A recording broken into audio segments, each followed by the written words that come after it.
जी, उसमें जो पहले ये 3 क्वार्टर्स का है और चौथे क्वार्टर के अंदर तो ये इशू जो है वो एड्रेस हो गया था। तो 3 क्वार्टर जो जनवरी टू सितंबर 2022 है, उसमें ये इशू रहा और पार्टिकुलरली ये स्टार्ट हुआ जबकि हमारी ज़्यादा एक्सचेंज रेट की वोलेटिलिटी आनी शुरू हुई। ये मई, जून, जुलाई, पार्टिकुलरली जुलाई में और जून में, तो उसमें ज़्यादा ये अमाउंट इन्वॉल्व हुआ। लेकिन उसके बाद भी कुछ देर कंटिन्यू की, बट ये कि ये सितंबर के बाद जो है ये इसमें जो है वो स्टेबिलिटी आई और उसके बाद हमारे पास कोई केसेस है सच जो है उस तरह के नहीं आए। तो पहले 3 क्वार्टर हैं, जनवरी टू सितंबर 2022, तो उसमें टोटल जो इनकम है वो इट्स अराउंड 100 बिलियन पाक रुपीज़। तो जिसके ऊपर जो है वो जो भी एक्शन डिसाइड होगा वो लिया जाएगा। तो अभी उसके ऊपर जो है वो बस कंसल्टेशन अभी प्रोसेस में है, लेकिन इंशाल्लाह इट विल बी कंक्लूडेड सून। और इसमें हो सकता है कुछ जी 100 अरब रुपये। ठीक है जी, तो ये हो गया। अब आप नेक्स्ट उसमें जी Areeba. Hi, Ariba from Reuters. The question is, आपने अभी दिसंबर के एंड में imports की जो restrictions हैं उसको आप revoked it, but on the other hand आप लोगों ने export financing scheme और उस पे जो subsidies हैं उसको भी reduce किया है. And now you're saying that you're going to contain the current account deficit to below 10 billion. How will that happen? That is one question. Yeah. जी सफदर, आप आज टीवी से कर लें। अस्सलाम वालेकुम, सफदर अब्बास, आज न्यूज़ से। सर मुझे मालूम करना है कि IMF से जो मुज़ाकरात चल रहे हैं वो अब तक किस पोजीशन पे, किस नेट्स पर पहुंच चुके हैं? क्या आप उन मुज़ाकरात पे ख़ुद भी शरीक हैं या नहीं है? सेकंड ये कि फ़ाइनेंस बिल में तरमीम की बात हो रही है, मिनी बजट आने की बात हो रही है, तो जो मौजूदा इन्फ्लेशन के रेट हम देख रहे हैं, पॉलिसी रेट पर बार बार इजाफा देख रहे हैं, तो क्या इस सूरत हाल में किसी मिनी बजट की तवक्को की जा सकती है? जी अंजुम वहाब साहब, एयरवाइज से। साहब, आपने जैसे भी जिक्र किया कि ये डॉलर के कारोबार में जो बैंक मुलविस थे आप उसके खिलाफ कार्रवाई करेंगे। 100 अरब रुपए वो कमा चुके हैं, तो ये 100 अरब रुपए स्टेट बैंक की नाकामी नहीं नज़र आती कि वो बड़े मज़े से 100 अरब रुपए बना के और स्टेट बैंक को उसको कानो कान खबर ना हुई। दूसरा, आपने ये जो बैरून मुल्क से अदायगियों का कहा है, तो स्टेट बैंक ने पहले इसमें पाबंदी लगाई थी कि जी हम बैरून मुल्क से LC खोलने की पाबंदी ख़त्म नहीं करेंगे, कि इसलिए कि उसमें हवाला हुंडी के ज़रिए पाकिस्तान से पैसा बेच के दोबारा वो वाइड कर सकते हैं। तो उसके लिए आप क्या मॉनिटरिंग करेंगे? बिलाल साहब, आप कर लें। Bilal Hasan, metro TV channel.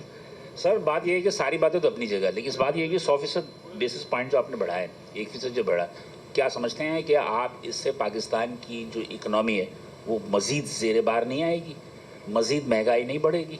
और क्या ये हमारे ताजिरों के लिए, सनतकारों के लिए काबिल कबूल होगा? क्या आपके इस इंटरेस्ट रेट के बढ़ाने की वजह से ताजिरों और सनतकारों में एक बहुत ज़्यादा शोर खागा और एक नेगेटिविटी आएगी और महंगाई में इजाफा होगा? इस हवाले से बता दीजिए। इसके साथ साथ थोड़ा सा ये बताना चाह रहा था कि ये जो हमारे ताजिरों ने जब तक एहतजाज नहीं किया, स्टेट बैंक के बाहर एहतजाज नहीं किया, मुख्तलिफ चैम्बर्स में आप गए, वहाँ आपको एक मज़ाहमत का सामना करना पड़ा, उसके बाद बहुत लेट नहीं किया स्टेट बैंक ने जो आज एक प्रेस रिलीज जारी की और तमाम जो इक़दाम किए? अशरफ साहब, चैनल 24 इनको मैं रिस्पॉन्ड कर देता हूँ, फिर उसके बाद नेक्स्ट। सो सबसे पहले तो एक्सपोर्ट रीफाइनेंस रिलेटेड जो क्वेश्चन था, तो ये देखें हमने पहले ही से ये एक पॉलिसी ऑलरेडी जो एक डिसीजन लिया हुआ है और ये पॉलिसी ऑलरेडी जो है वो स्टेट बैंक ने इसको नोटिफाई भी किया हुआ है कि जो एक्सपोर्ट रीफाइनेंस का रेट है उसको वो हम मार्केट से अलाइन किया हुआ है। तो जैसे जैसे पॉलिसी रेट मूव होता है तो ये रेट भी मूव होता है। तो ये बिल्कुल पहले से नोटिफाई हुआ है, मेरे आने से पहले का नोटिफाई हुआ है और उसी पॉलिसी को लेके हम चल रहे हैं। और उसमें पार्टली मैं ये भी बता देता हूँ कि this is also part of our international commitments also.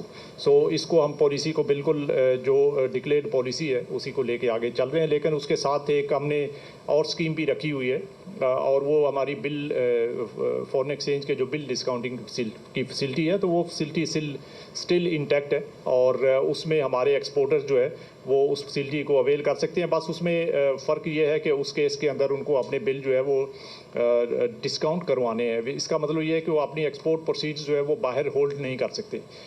उनको अभी वो ला के किसी भी बैंक के पास जाएं, अपना बिल डिस्काउंट करवा लें और उसमें रुपये ले लें। सो वो फैसिलिटी स्टिल जो है वो अवेलेबल है और वो बहुत कंसेशनल रेट के ऊपर है, तो उसको बैंक बिल्कुल अभी भी ऑफ़र कर रहे हैं और एक्सपोर्टर चाहें तो उसको अवेल कर सकते हैं। और उसके नतीजे में हमारी जो एक्सटर्नल इनफ्लोज़ हैं जो इस वक्त कुछ इश्यूज़ आ रहे हैं तो वो भी पार्टली एड्रेस होंगे।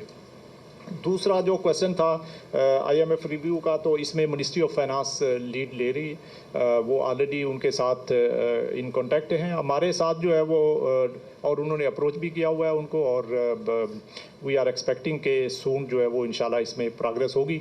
हमारे साथ जहाँ तक इंटरेक्शन का ताल्लुक है तो ऑलरेडी हम जो है उनके साथ टेक्निकल लेवल के ऊपर डिस्कशंस हमारी होती रहती हैं, रेगुलर इंटरेक्शन है हमारे साथ। हमारी लास्ट वीक में भी उनके साथ इंटरेक्शन था, उससे पहले भी होता रहता है। उनके जो टेक्निकल क्वेश्चंस होते हैं, जो इन्फॉर्मेशन वो रिक्वायरमेंट्स होती हैं, वो हम उनको प्रोवाइड करते रहते हैं। तो लेकिन इसमें लीड जो है वो मिनिस्ट्री ऑफ फाइनेंस ले रही है।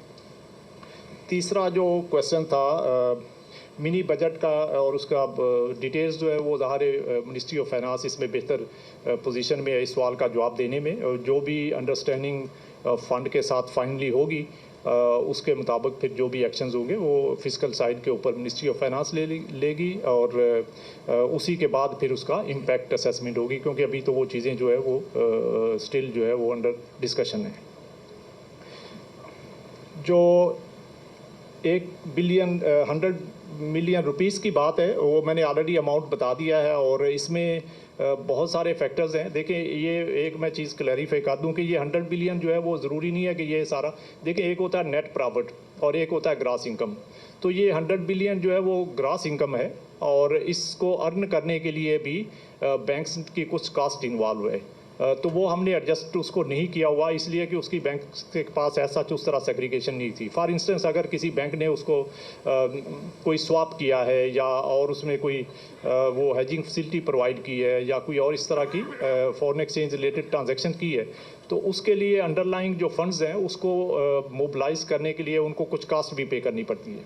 तो इनकम तो एक लेग है उसका कि उन्होंने ये इनकम अर्न कर ली, बात दूसरी लेग उस ट्रांजैक्शन की ये होती है कि उसमें उनकी कास्ट इन्वॉल्व होती है। तो ये 100 बिलियन जो है वो ग्रॉस इनकम है, इसमें कास्ट नहीं है, तो कास्ट एडजस्टमेंट होगी तो नेट, उसके बाद नेट, और इसमें के अलावा उसमें एडमिनिस्ट्रेटिव कास्ट भी आपको पता है होती है, और इसके अलावा कुछ वॉल्यूम ऑफ फॉरेन एक्सचेंज जो है वो भी इंक्रीज़ हुआ है काफ़ी पिछले साल के मुकाबले में। ये जिस पीरियड की हम बात कर रहे हैं तो उसमें जो कोई 6% जो है वो volume of foreign exchange business उसमें इंक्रीज़ आया है। इसके अलावा जो है वो कुछ एक्सचेंज रेट की वजह से भी उसका इम्पैक्ट आएगा, क्योंकि पहले एक्सचेंज रेट जो है वो डिफरेंट था, अब एक्सचेंज रेट डिफरेंट है, और यहाँ पे हम रुपी टर्म की जो है वो इनकम की बात कर रहे हैं। तो जब एक्सचेंज रेट बढ़ेगा, एवरेज एक्सचेंज रेट, तो उसके नतीजे में वो इनकम भी बढ़ेगी। मसलन अगर उन्होंने $1 कमाया है और वो पिछले साल $1 अगर 170 का था तो उसका इम्पैक्ट डिफरेंट आएगा, अगर वो अब 200 से ऊपर होगा तो उसका इम्पैक्ट डिफरेंट आएगा। तो इसलिए थोड़ा बल्कि काफ़ी सारा इम्पैक्ट उस वजह से भी है। तो ये सब एडजस्टमेंट्स जो है ये नहीं की गई। तो 100 बिलियन जो है ग्रॉस इनकम है, तो लेकिन जो भी डिसीजन होगा उसमें ये सब फैक्टर भी वो अकाउंट फॉर कर लिए जाएंगे।